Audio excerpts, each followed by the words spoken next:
Hello everyone, সবাই কেমন আছো? আশা করি সবাই খুব ভালো আছো। আমিও খুব ভালো আছি।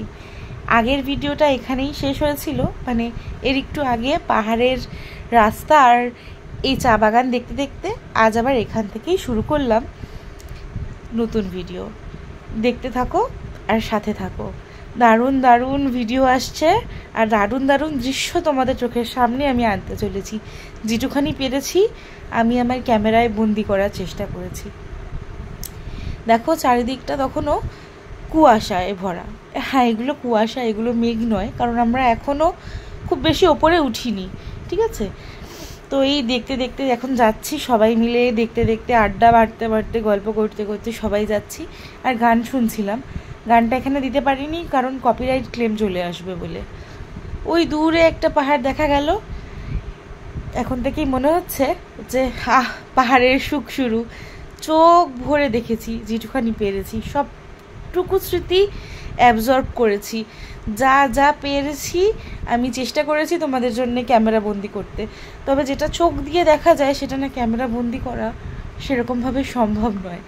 চলো দেখতে থাকো, কেমন?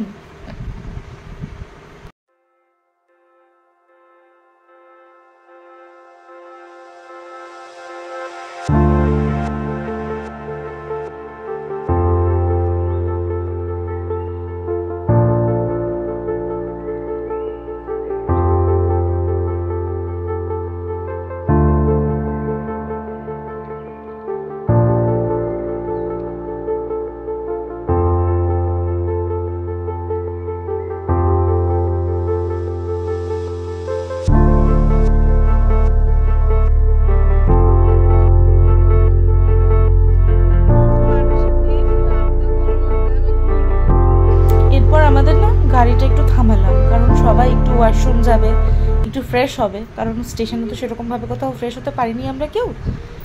আর একটু ব্রেকফাস্ট করবে। দেখো আশপাশের অ্যাটমসফিয়ারটা কি দারুণ না? এই সবাইকে আমি একটু ছবি তুলে দিয়েছিলাম।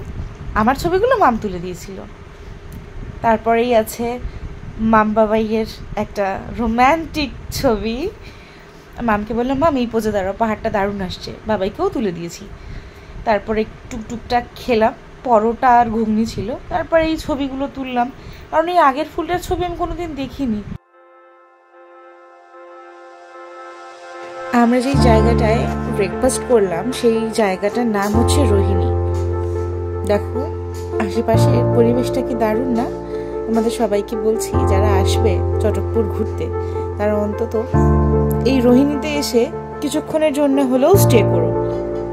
আশা করছি তোমাদের এই আবহাওয়া আর এই পরিবেশটা দারুণ লাগবে।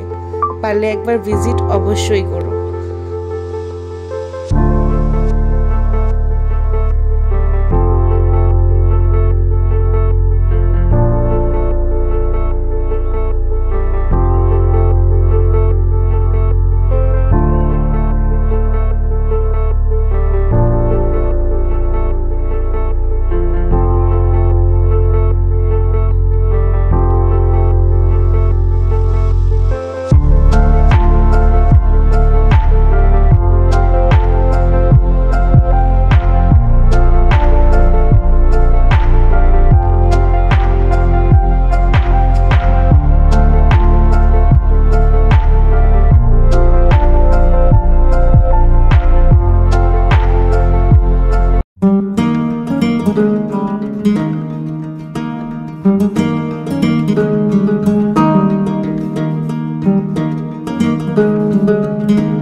আশপাশটা দেখতে দেখতে এমনি সময় কেটে যাচ্ছিল, কখনো মেঘ কখনো বৃষ্টি। এই যে আমি আমাকে দেখালাম, এবার আমি বলবো আমার চোখে ঘুম নেই। সত্যি আমার চোখে ঘুম ছিল না। বাড়ির মানে গাড়িতে সবাই ঘুমিয়ে পড়েছে। এই জয়া দিদি, তারপরে দিদি ভাই, মাম, আমার পাশের দিদি, শুধু বাবাই আর ড্রাইভার দাদা সামনে জেগেছিল আর আমি পেছনে। সবাই ঘুমাচ্ছিল। আমার মনে হচ্ছিল ঘুমালেই তো সময় শেষ, ঘুমালে কত দৃশ্য মিস করে যেতাম। এই দেখো এই গাছগুলোর ফাঁকে ফাঁকে যেটা দেখতে পাচ্ছ সেটা কিন্তু কুয়াশা নয়, সেটা মেঘ। হ্যাঁ, কারণ আমরা অনেকটা উপরে উঠে এসেছি। আশা করি চটকপুরের হাইট সব থেকে উঁচু, ঠিক আছে। এবার তোমাদের আমি আস্তে আস্তে পরের ভিডিওতে, এই ভিডিওতে তো আমি ফার্স্ট ভিডিও দিচ্ছি, পরের ভিডিওতে চটকপুরের যা যা দৃশ্য আমি তোমাদের দেখাবো, তোমরা সেটা দেখেই বুঝতে পারবে চটকপুরটা কোথায়। আশা করি অনেকেই গেছো, এরকম নয় যে অনেক কেউ যাওনি। এই যে একটা বাঁক নিচ্ছি ইউটার্ন, এখান থেকে শুরু হবে চটকপুরের রাস্তা। এতটা দুর্গম, তবে বিশ্বাস করবে না, দুর্গম রাস্তাও মানে বলে না পয়সা উসুল, তো এইরকমই। হ্যাঁ, এটা একটু ব্যয় সাপেক্ষ এই ট্যুরটা, এটা সত্যি, বাট পয়সা উসুল মানে এইরকম একটা ব্যাপার, ঠিক আছে। আশপাশটা ফিল করো, আমি তো ফিল করেছি, তোমাদেরও করাচ্ছি ফিল করতে থাকো। দেখো এগুলো পুরো মেঘে ঢাকা, তোমাদের আশা করি খুব ভালো লাগবে, দেখতে থাকো কেমন।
আগে পর্যন্ত মেঘ দেখছিল, দেখো এখন আবার কেমন ঝলমল ঝলমল করছে।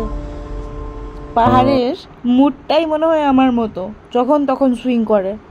যাই হোক, তবে যা দেখছি মন ভরে যাচ্ছে কিন্তু। হ্যাঁ, আমি না এই সময়টা দারুণভাবে হাঁপাচ্ছিলাম, কারণ খুব চড়াই রাস্তা, আর আমাদের হোমস্টেটা হচ্ছে সব থেকে টপে, নাম ছিল সানরাইজ, ঠিক আছে, হোমস্টে। আর সেখান থেকে বেস্ট ভিউ পাওয়া যায়। অনেক বড় বড় ব্লগাররাও যারা চটকপুর ঘুরতে এসেছেন তাদের ব্লগে বলেছেন যে সব থেকে বেস্ট হচ্ছে সানরাইজ হোমস্টে। একটু ব্যয়সাপেক্ষ, তবে আশা করি যারা শুধু ভিউ এনজয় করতে যাবেন কয়েকটা সময়ের জন্য, একটু সময়ের জন্য, তারা বুঝতে পারবেন যে কীরকম ওখানকার অ্যাটমসফিয়ার, ঠিক আছে। আমি সবটা দেখানোর চেষ্টা করছিলাম, বাট বিশ্বাস করবে না, পাথর তো। আমি শুধু ভাবছিলাম যদি ফোনটা হাত থেকে একবার পিছলে পড়ে যায় ফোন শেষ, কারণ হাত পুরো ঠান্ডা। দেখতে পাচ্ছ কেমন পাথর, হাত পুরো ঠান্ডা, কারণ ওখানে অলরেডি তখন 5 চলছে, ঠিক আছে। আর গাড়ি থেকে সদ্য নেমেছি, আর এটা আমার রুম, মানে আমি যে সাইডে শুয়েছিলাম সেখান থেকে আশপাশটা তখন কিচ্ছু দেখা যাচ্ছে, এখান থেকেও মেঘ বয়ে যাচ্ছে, ঠিক আছে। এখন আস্তে আস্তে পরিষ্কার হচ্ছে। এখন এখানে টেম্পারেচার বলছে 5, রাতে নাকি 2 নামবে। মানে আমরা এখন চটকপুরে আছি, আগেও বললাম, এখানে প্রচণ্ড ঠান্ডা। আমরা এখানে খেতে যাব, যেহেতু আমরা হোমস্টেতে আছি। দারুণ জায়গাটা, বাট প্রচণ্ড ঠান্ডা।